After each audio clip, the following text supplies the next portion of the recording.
साठी ओपनसाठी EWSसाठी 40% मार्क तुम्हाला कंपल्सरी मित्रांनो. आणि OBCसाठी SC/STसाठी 30% मार्क हे कंपल्सरी आहे. मेंटेनंट पॉइंटमॅन याच्यासाठी जे वॅकेन्सी मित्रांनो आणि त्याचा सिलेबस आपण वर बघितलं किती क्वेश्चन येणार आहे. सिलेबस दिलेलं मित्रांनो त्यांनी, थोडंसं तुम्ही हे करून जावा. बेसिक सायन्स, तर बेसिक सायन्समध्ये काय काय विचारणार आहे. Physics, chemistry and life science of 7th standards level. तुम्हाला 7वीचे पुस्तक जे 7वीचे बुक आहे निगेटिव्हली 1/3 ऑफ द मार्क्स. जय हिंद, जय महाराष्ट्र मित्रांनो. तर कोकण रेल्वेचे सगळ्यांचे हॉल तिकीट आलेले आहे आणि ज्यांचे बाकी आहे मित्रांनो त्यांचे येण्यास सुरुवात झालेली आहे की 10 दिवस अगोदर हॉल तिकीट येणार आहे मित्रांनो, जसं जाहिरातमध्ये दिलेलं आहे.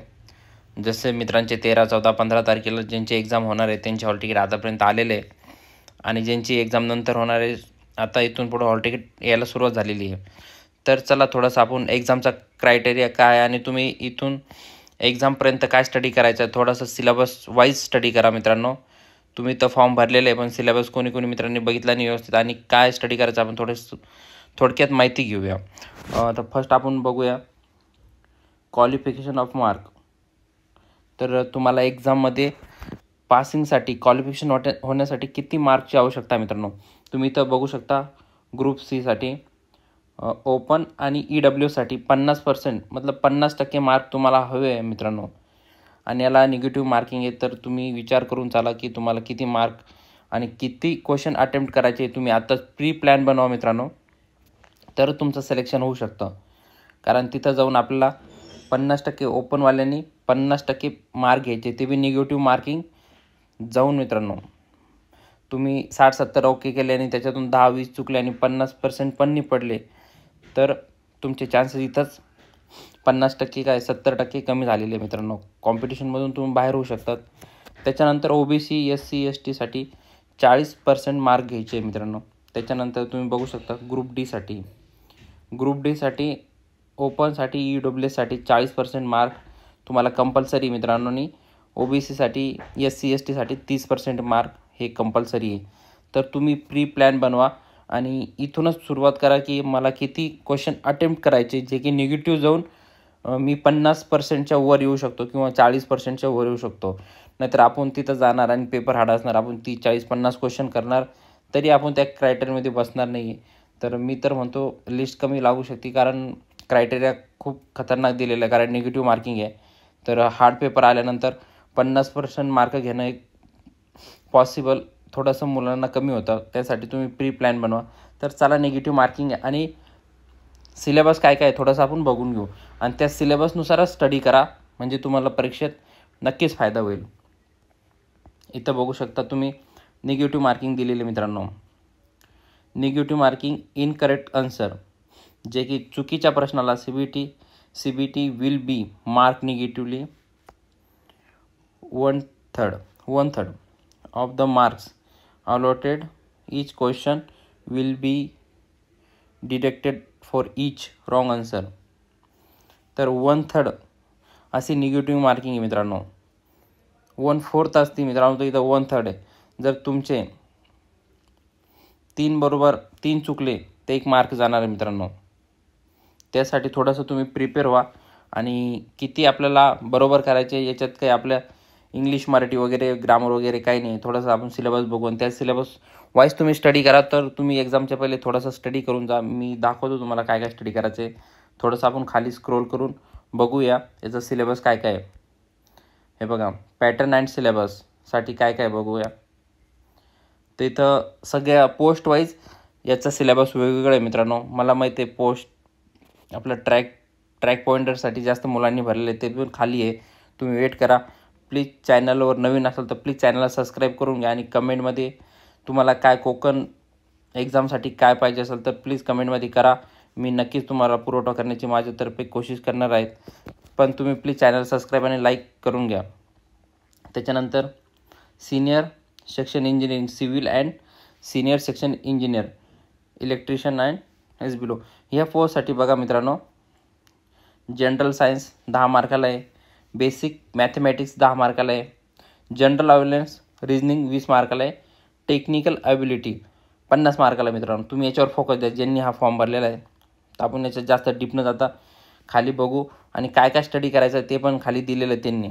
तेवढं स्टडी करा मित्रांनो. आपण फार पसाटा हे ते दुसरं बुक वाचू नका. त्यांनी दिलेलं आहे तर तुम्हाला खाली दाखवतो आहे. हे बघा स्टेशन मास्टरसाठी काय काय बघा. स्क्रीनशॉट मारून घ्या मित्रांनो. आपल्याजवळ वेळ कमी त्याच्यासाठी मी थोडंसं फास्टमध्ये दाखवतो आहे. बघा जनरल सायन्ससाठी 25 क्वेश्चन, बेसिक मॅथमॅटिक्स अँड ॲप्टिट्यूडसाठी 35, जनरल अवेअरनेस अँड रिजनिंगसाठी 40. 100 क्वेश्चनचा पेपर आहे मित्रांनो. त्याच्यानंतर इथं ते टेक्निकल इलेक्ट्रिशियनसाठी दिले बघा मित्रांनो.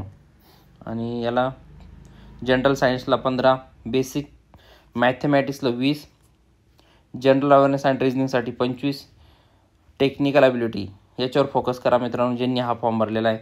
थोडंसं आपण लोको पायलटसाठी बघा मित्रांनो. General science 15, basic mathematics 20, general awareness and reasoning 25, technical ability 40.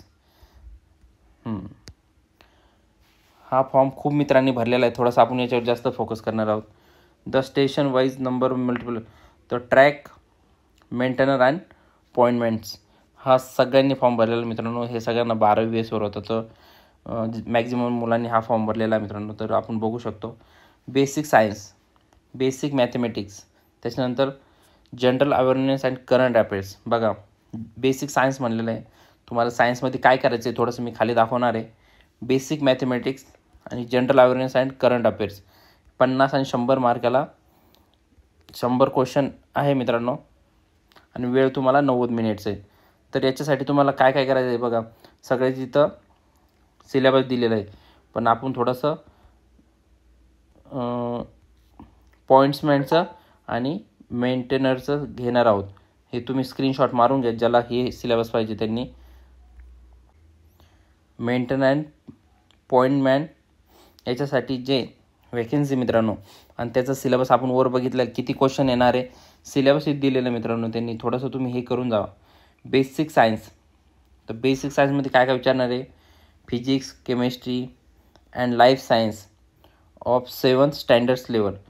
तुम्हाला 7वीचे पुस्तक जे 7वीचे बुक आहे सायन्सचे मित्रांनो, फिजिक्स, केमिस्ट्री, लाईफ सायन्सचं बघा 7th स्टँडर्ड्स हे बुक तुम्ही नक्की वाचा मित्रांनो. तुमचा नक्कीच फायदा होईल.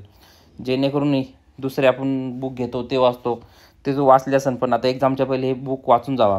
कशासाठी. मेंटेनन्स पॉइंटमेंटसाठी 7th स्टँडर्डचं. त्याच्यानंतर बेसिक मॅथमॅटिक्स काय विचारणार आहे. Number system, BODMAS, decimals, fractions, LCM, HCF, ratio, properties, percentage, measurements, time and work, time and distance, simple compound interest, profit and loss, algebra, geometry and ट्युलिंग, इलेक्ट्रिसिटी स्टेटमेंट. हे जे दिलेलं आहे मित्रांनो थोडं तुम्ही स्क्रीनशॉट मारून घ्या आणि एवढे टॉपिक नक्की करा. आणि 20 क्वेश्चनला बेसिक सायन्स आहे 7वीचा तुम्ही वाचा मित्रांनो. फिजिक्स, केमिस्ट्री तुमचा नक्कीच फायदा होईल. आणि हेच वाचा. आपण भलतेच आपले जे स्पर्धा परीक्षेचे बुक आहेत तेच वाचत बसतो आणि रिझल्ट आपल्या हातानं जातो. आणि जनरल अवेअरनेससाठी काय वाचायचं इथं दिलेलं आहे मित्रांनो. Science, technology, sport, history, geography, current cultures, economy, politics subjects. तुम्ही याच्यासाठी करंट अफेअर्स वाचा मित्रांनो. करंट अफेअर्स दिलेले याच्यात आणि त्याच्यावर जास्त क्वेश्चन विचारण्यात येत आहेत. थोडंसं तुम्ही लक्ष द्या जेणेकरून तुमचा नक्कीच फायदा होईल. जर तुम्हाला अजून काही माझ्याकडून इन्फॉर्मेशन पाहिजे असेल तर प्लीज चॅनलला लाईक आणि सबस्क्राईब करा आणि कमेंटमध्ये सांगा सर आम्हाला हे पाहिजे तर मी ते तुम्हाला अवेलेबल करून देईन आणि त्याच्यावर